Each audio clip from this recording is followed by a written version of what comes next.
എപ്പിസോഡിന്റെ opening സീനിൽ ഇപ്പോൾ ഉസോപ്പും ജിംബയും ടീമും അവരാണെങ്കിൽ ചാസുകയോട് ദേഷ്യപ്പെട്ട് ചോദിക്കും, നീ എന്തിനാണ് എൽബാഫിനുള്ളിലേക്ക് കയറി വന്നത്? അതിനുശേഷം കോളിനാണെങ്കിൽ അപ്പൊ എൽബോഫിൽ കുട്ടികളെ തട്ടിക്കൊണ്ടുപോകാൻ പ്രാപ്തിയുള്ള ആൾക്കാരും വന്നുവല്ലേ ചോദിക്കും. അതിന് നാമി പറയും, കാസ്റ്റിലുള്ള ഗാർഡിയൻസിനെ അവരെ അറ്റാക്ക് ചെയ്തത് നീയല്ലേ?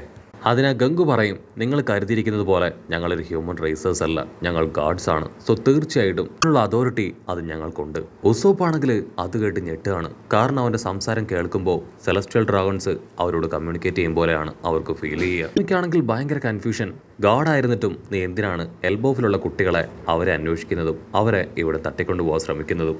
അവരെ കൊണ്ടുള്ള ആവശ്യം അതെന്താണ്? അതുകൊണ്ടാണെങ്കിൽ അത് കേട്ട് അടിച്ചു പറയും, അവരെല്ലാവരും ഞങ്ങളുടെ ഫ്രണ്ട്സാണ്, എത്രയും വേഗം നീ അവരെ തിരികെ കൊണ്ടുവരണം. അതിന് ഗംഗു ആണെങ്കിൽ ദേഷ്യപ്പെട്ട് പറയും, ഞാൻ ആരാണെന്ന് മനസ്സിലാക്കിയിട്ട് വേണം നിങ്ങൾ എന്നോട് സംസാരിക്കാൻ. കട്ട് ചെയ്ത റിപ്പിളിയെയും ഫ്രാങ്കിയെയും കാണിക്കും. ഫ്രാങ്കി ആണെങ്കിൽ അവന്റെ മുൻപിലുണ്ടായിരുന്ന ഒരു ജയന്റിനെ അങ്ങനെ തല്ലി കൊല്ലുകയാണ്. ഇവിടെ ഗക്കു പറയും, ആക്ച്വലി നമുക്ക് അവരെ ഈസി ആയിട്ട് കൊണ്ടുപോകാൻ കഴിയും, പക്ഷേ അവരുടെ സൈസ് വളരെ വലുതാണ്, അതുകൊണ്ടാണ് അവരെ അവരുടെ നേച്ചറിലേക്ക് തന്നെ പറഞ്ഞയക്കുന്നത്. എങ്കിലും അങ്ങനെ ആ ഹോളി ലാൻഡിൽ എത്തിക്കണം. നാമിക്കാണെങ്കിൽ അത് കേട്ട് ഭയങ്കര അത്ഭുതം. ഇവിടെ ഉസോപ്പ് ആണെങ്കിൽ ഇപ്പൊ അവനോട് പറയും, നീ അത് പറയാൻ പാടില്ല, നീ ഒരു സെലസ്ട്രിയൽ ഡ്രാഗൺ ആണ്. പക്ഷെ ബ്രൂക്ക് ആണെങ്കിൽ കറക്റ്റ് ആയിട്ട് കണ്ടുപിടിക്കും, ഇവൻ സെലസ്ട്രിയൽ ഡ്രാഗൺ അല്ല, കാരണം അവരുടെ ഡ്രസ്സ് കുറച്ച് ഡിഫറെന്റ് ആണ്. ഇവൻ അതുക്കും മേലെ അവരെ കഴിഞ്ഞ് അതോറിറ്റിയുള്ള ഗാഡ് നൈറ്റ്സ് ആണ്. ആണെങ്കിൽ അത് കേട്ട് ചിരിക്കും, നീ കറക്റ്റ് ആയിട്ട് ഞാൻ ആരാണെന്ന് കണ്ടുപിടിച്ച് കഴിഞ്ഞു. ഉസോപ്പ് ആണെങ്കിൽ വണ്ടർ അടിച്ച് അവനോട് ചോദിക്കും, നിനക്ക് എന്തിനാണ് ആ കുഞ്ഞുങ്ങളെ അവരെ സ്ലേവ്സ് ആക്കി മാറ്റാനാണോ?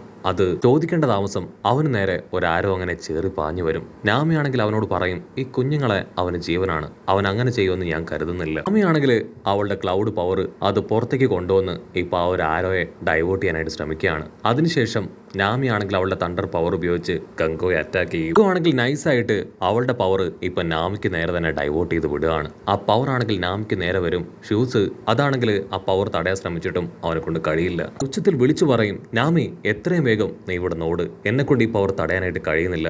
ഇവിടെ ഗഗ്ഗോ ആണെങ്കിൽ വിളിച്ചു പറയും, ഞാനാണ് എല്ലാം കൺട്രോൾ ചെയ്യാൻ പോകുന്നത്, സോ എന്നെ കൊണ്ട് എന്നെ യാതൊന്നും ചെയ്യാനായിട്ട് കഴിയില്ല. അതവൻ പറയുന്ന അതേ സമയം നാമി അയച്ച ആ പവർ അവളുടെ ദേഹത്ത് തന്നെ ആഞ്ഞടിക്കുകയാണ്. ഷ്യൂസിനാണെങ്കിൽ അത് കണ്ട് ഒരുപാട് ദുഃഖം.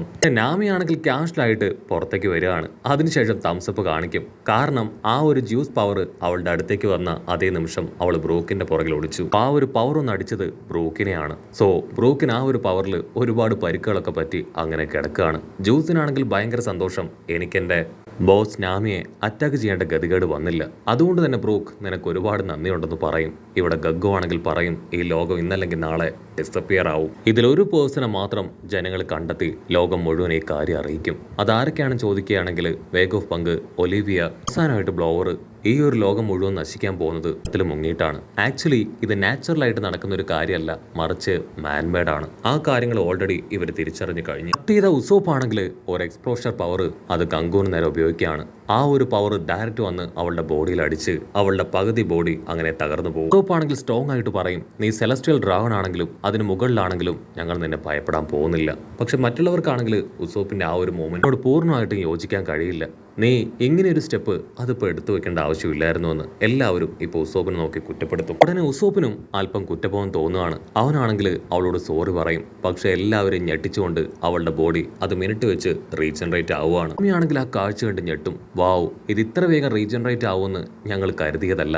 അതേസമയം ബ്രൂക്കിനും അതേ ഫീല് അനുഭവിക്കാൻ കഴിയുന്നുണ്ട്. അവന്റെ ബോഡിയും റീജനറേറ്റ് ആയി. ആണെങ്കിൽ വീണ്ടും ഇത്തരത്തിൽ റീജനറേറ്റ് ആവുന്നത് കൊണ്ട് തന്നെ ലൂഫിയൻ ടീമിന് അത് വലിയൊരു ചലഞ്ചാണ്. കാരണം വൺ പീസിൽ ലൂഫി ആ 5 എൽഡേഴ്സ് ആയിട്ട് ഫൈറ്റ് ചെയ്യുമ്പോൾ ഓരോ തവണയും അവർ റീജനറേറ്റ് ആയിട്ട് വന്നുകൊണ്ടേയിരുന്നു. അതായിരുന്നു അവനെ സംബന്ധിച്ചിടത്തോളം ഏറ്റവും വലിയ വെല്ലുവിളി. ട്രോഹി ആൻഡ് ബ്രോഹി രണ്ടുപേരും ചേർന്ന് തകർക്കാൻ ശ്രമിച്ചിട്ടും അവർ വീണ്ടും വീണ്ടും അവർക്ക് ചലഞ്ച് കൊടുത്തുകൊണ്ടേയിരുന്നു. ആ എൽഡേഴ്സ് എങ്ങനെ ഒരു ഭാഗത്ത് നിന്ന് മറ്റൊരു ഭാഗത്തേക്ക് പോർട്ടാവുന്നോ അതുപോലെ തന്നെ അവരുടെ ബോഡി റീജനറേറ്റ് ചെയ്യുന്നു. അതുപോലെ തന്നെ ഗഗ്ഗുവിനെ കൊണ്ടും അത് സാധിക്കും. ഗഗ്ഗു ആണെങ്കിൽ അടിച്ചു പറയും, എന്താ സംഭവിക്കാൻ പോകുന്നതെന്ന് എനിക്ക് പറയാനായിട്ട് കഴിയില്ല, ഞാൻ എന്റെ ഇഷ്ടത്തിന് ഇനി നിങ്ങളോട് പെരുമാറാൻ പോവുകയാണ്. ആക്ച്വലി ഗഗ്ഗു ആണെങ്കിൽ ഇപ്പോൾ പറഞ്ഞുകൊണ്ടിരിക്കുന്നത് ലോകം ഫേസ് ചെയ്യാൻ പോകുന്ന വലിയൊരു വാറിനെ കുറിച്ചാണ്.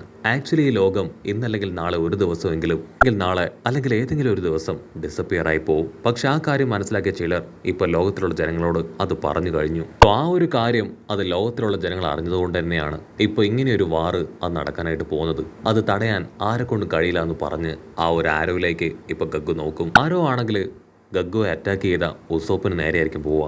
ഉസോപ്പ് ആണെങ്കിൽ ഓ നോ അതെനിക്ക് നേരെയാണ് വരുന്നത്, എത്രയും വേഗം എന്തെങ്കിലും ചെയ്ത് അത് ഡൈവേർട്ട് ചെയ്യണമെന്ന് ചിന്തിക്കും. ഗഗ്ഗോ ആണെങ്കിൽ ആരെ ടാർഗറ്റ് ചെയ്യുന്നോ ആ ഭാഗത്തേക്ക് ആ ആരോ പോവും. നാമി ആണെങ്കിൽ ആ ആരോയെ പിടിച്ച് വലിക്കും. പക്ഷെ എത്രയൊക്കെ ശ്രമിച്ചിട്ടും അതിനെ പിൻവലിക്കാൻ കഴിയില്ല. ഉടനെ ജിംബയും ബ്രോക്കും അവർ രണ്ടുപേരും നാമിയോട് പറയും, ആരോ അത് ഞങ്ങൾക്ക് വിട്ടതാ, അതെങ്ങനെയെങ്കിലും ഡൈവേർട്ട് ചെയ്ത് ഉസോപ്പിനെ ഞങ്ങൾ രക്ഷിക്കാം.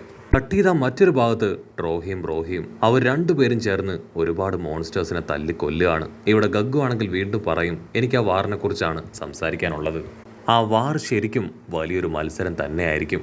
സോ അതിൽ ആ ജയൻസ് അവരാരുടെ ടീമിലായിരിക്കും. ജയൻസിന് ഒരുപാട് പേരെ ചേസ് ചെയ്യാനും ഇല്ലാതാക്കാനും പറ്റും. നാമയാണെങ്കിൽ അത്ഭുതത്തോടു കൂടെ ചോദിക്കും, അങ്ങനെ ഒരു വാർ നടക്കാൻ പോകുമെന്ന് എനിക്ക് വിശ്വാസമില്ല, ഒരിക്കലും ആ ഒരു വാറിൽ ഒരു ഇൻക്ലൂഡഡ് ആയി നശിക്കുമെന്ന് ഞാൻ വിശ്വസിക്കുന്നില്ല എന്ന് അവൾ തീർത്തു പറയും. ജിംബൈ ആണെങ്കിൽ സമാധാനമായിട്ട് ഓരോരോ കാര്യങ്ങളായിട്ട് ചിന്തിക്കുകയാണ്. ഓ അതുകൊണ്ടാണോ നിങ്ങൾ ഈ എൽബോ ഫൈലാൻഡിനെ നിങ്ങളുടെ അണ്ടറിൽ കൊണ്ടുവരാനായിട്ട് ശ്രമിക്കുന്നത്? ജിംബൈ ആണെങ്കിൽ എല്ലാ കാര്യങ്ങളും ഒന്നും മനസ്സിലാക്കും. പക്ഷെ നിന്റെ റൂട്ട് അതൊട്ടും ശരിയല്ല. ഈ കുട്ടികളെ തട്ടിക്കൊണ്ടുപോയി നിന്റെ കാര്യം നേടിയെടുക്കാൻ ശ്രമിക്കുന്നത് ഒരിക്കലും എനിക്ക് ന്യായീകരിക്കാനായിട്ട് കഴിയില്ല. പക്ഷെ ഗംഗു ആണെങ്കിൽ അടിച്ചു പറയും, ഇതെന്റെ മിഷനാണ്, എനിക്കിത് കംപ്ലീറ്റ് ചെയ്തേ പറ്റൂ, അതിലെനിക്ക് നീതി ന്യായം നോക്കാൻ കഴിയില്ല. ആണെങ്കിൽ അറഗന്റ് ആയിട്ട് പറയും, ഇപ്പൊ എനിക്ക് ഈ കുട്ടികളുടെ ലൈഫിന് യാതൊരു പ്രാധാന്യവും ഇല്ല, എനിക്ക് എന്റെ മിഷൻ അത് മാത്രമാണ് വലുത്, അതിനവരെ കൊല്ലാൻ പോലും ഞാൻ തയ്യാറാണെന്ന് പറഞ്ഞ് അവൻ അവന്റെ സ്ക്വാഡ് എടുത്ത് കാണിക്കും. അവനാണെങ്കിൽ ഗഗ്ഗോട് ദേഷ്യപ്പെടും. ഗഗ്ഗു അവളുടെ ആരോ ഉപയോഗിച്ച് ഇപ്പോൾ കൂളനെ തൂക്കിയെടുത്ത് കൊണ്ടുപോവാണ്. കണ്ട ജിംബയും ബ്രോക്കും ആണെങ്കിൽ ഇപ്പോൾ അവളുടെ ആരോ തകർക്കാൻ ശ്രമിക്കും. പക്ഷെ അവളാണെങ്കിൽ അവൾക്ക് നേരെ ഉപയോഗിച്ച പവർ ഇപ്പോൾ അവർക്ക് നേരെ തന്നെ ഡൈവേർട്ട് ചെയ്യാണ്. ആ അറ്റാക്കിൽ പെട്ട് അവർ പുറകിലേക്ക് പോകും. അടങ്ങാത്ത ഗംഗു ആണെങ്കിൽ ഇപ്പോൾ ഉസോപ്പിനെയും നാമയെയും അവർ രണ്ടുപേരെയും അറ്റാക്ക് ചെയ്യാനായിട്ട് തുടങ്ങും. ഉസോപ്പ് ആണെങ്കിൽ നൈസായിട്ട് അവളെ അറ്റാക്ക് ചെയ്യാൻ ശ്രമിക്കും. പക്ഷെ അവളാണെങ്കിൽ ഉസോപ്പിന്റെ മുഖത്ത് ആഞ്ഞ് ചവിട്ടുകയാണ്. അതിനുശേഷം നാമിയുടെ മുഖത്ത് ചവിട്ടി അവിടുന്ന് കടന്നു പോകും. കട്ട് ചെയ്ത ഇവിടെ സോമറിനെയും ഗില്ലിയെയും കാണിക്കും. അവർ രണ്ടുപേരും ഫോണിലൂടെ പരസ്പരം കമ്മ്യൂണിക്കേറ്റ് ചെയ്യുകയാണ്. സോമർ ആണെങ്കിൽ ആ ഗില്ലിയായിട്ട് ഫൈറ്റ് ചെയ്യുകയാണ്. ഗില്ലിങ്ങും ഫൈറ്റ് ചെയ്യുകയാണെങ്കിൽ പോലും ഇപ്പൊ പരസ്പരം കാര്യങ്ങൾ ഷെയർ ചെയ്തുകൊണ്ടായിരിക്കും ഫൈറ്റ് ചെയ്യുക. ഇങ്ങനാണെങ്കിൽ ഇപ്പൊ കിബയായിട്ടായിരിക്കും ഫൈറ്റ് ചെയ്യുക. എനിക്ക് ഹാർഡായിട്ടുള്ള ഒരു വെപ്പൻ ആവശ്യമാണെന്ന് ഇപ്പൊ ഗില്ലിങ്ങൻ പറയും. അതിൽ മുഴുവനും സ്പൈക്സ് ഉള്ള വിധത്തിലായിരിക്കണം അത് ഡിസൈൻ ചെയ്യാൻ. അത് കേൾക്കേണ്ട താമസം അങ്ങനെ ഒരു വെപ്പൻ എടുത്ത് ഇപ്പൊ കിബയുടെ തലയിൽ തന്നെ ആഞ്ഞടിക്കുകയാണ്. ജിയോ ആണെങ്കിൽ ഗില്ലിങ്ങിനോട് പറയും, എനിക്ക് എന്റെ ബോഡി അത് അനക്കാനായിട്ട് കഴിയുന്നില്ല. അതിന് ഗില്ലിങ് പറയും, ഞാൻ നിന്റെ ബോഡി ഓൾറെഡി സ്ലീപ്പ് മോഡിലേക്ക് മാറ്റി കഴിഞ്ഞു. ഗില്ലിങ്ങിനും അവന്റെ ഫ്രണ്ടും അവർ രണ്ടുപേരും ചേർന്ന് ഇപ്പൊ എന്തൊക്കെയോ ചില കാര്യങ്ങൾ ബ്രോഡ്കാസ്റ്റ് ചെയ്യാനായിട്ട് ശ്രമിക്കുകയാണ്. ആ കാര്യങ്ങളെല്ലാം തന്നെ നമ്മുടെ ആൾക്കാരുടെ ഭാഗത്തേക്ക് ഇപ്പൊ ബ്രോഡ്കാസ്റ്റ് ആവും. ബോഫിലുള്ള എല്ലാ ആൾക്കാരും അവർ പറയാൻ പോകുന്ന കാര്യങ്ങൾ കേൾക്കാനായിട്ട് പോവാണ്. ലൂഫിയാൻ ടീം, ലോക്കിയാൻ ടീം എന്നിങ്ങനെ ഒരുപാട് പേര് അത് കേൾക്കും. ആണെങ്കിൽ ഗില്ലിങ്ങിനോട് പറയും, ഞാൻ സംസാരിക്കാനായിട്ട് തയ്യാറാണ്, പക്ഷെ എന്നോട് ക്ഷമിക്കണം, എനിക്കൊരു അല്പസമയം കൂടെ അതിനാവശ്യമാണ്. മറൈൻ പേഴ്സണുമായിട്ട് ഞാനിപ്പോൾ ഫൈറ്റ് ചെയ്യാണ്. സോ അത് കംപ്ലീറ്റ് ചെയ്തതിന് ശേഷം ഞാൻ സംസാരിക്കാം. ഇവിടെ സൗൾ ആണെങ്കിൽ ഇപ്പൊ ചോപ്പറിനോടും റോബിനോടും അവന്റെ മുടിക്കുള്ളിൽ ഒളിക്കാനായിട്ട് പറയും. ആ കിഡ്സിനെയും ഞാൻ നിങ്ങളുടെ അടുത്തേക്ക് വിട്ടുതരാം, അവരെയും സേഫ് ആക്കി വെക്കണം. ആ ഗ്യാപ്പിൽ ഗില്ലിങ്ങനാണെങ്കിൽ സൗളിനെ ഫുൾ ഫോഴ്സിൽ അറ്റാക്ക് ചെയ്യുകയാണ്. അറ്റാക്കിൽപ്പെട്ട സൗൾ ആണെങ്കിൽ അങ്ങനെ മയങ്ങി താഴേക്ക് വീഴും. ഇവിടെ സോബർ ആണെങ്കിൽ ദേഷ്യപ്പെട്ട് പറയും, ആ കിങ് ഹെറാൾഡ് അവനാണ് ഈ കാര്യങ്ങളെല്ലാം ചെയ്തത്. ആക്ച്വലി കിങ് ഹെറാൾഡിനും വേൾഡ് ഗവൺമെന്റുമായിട്ട് ഒരു കണക്ഷൻ ഉണ്ട്. ഹെറാൾഡ് ആണെങ്കിൽ ജെയിൻസിനെ കംപ്ലീറ്റ് ആയിട്ട് മാറ്റാനായിട്ട് ശ്രമിക്കുകയാണ്. അങ്ങനെ അവിടെ വെച്ച് ഈ ഒരു എപ്പിസോഡും അവസാനിക്കുന്നു.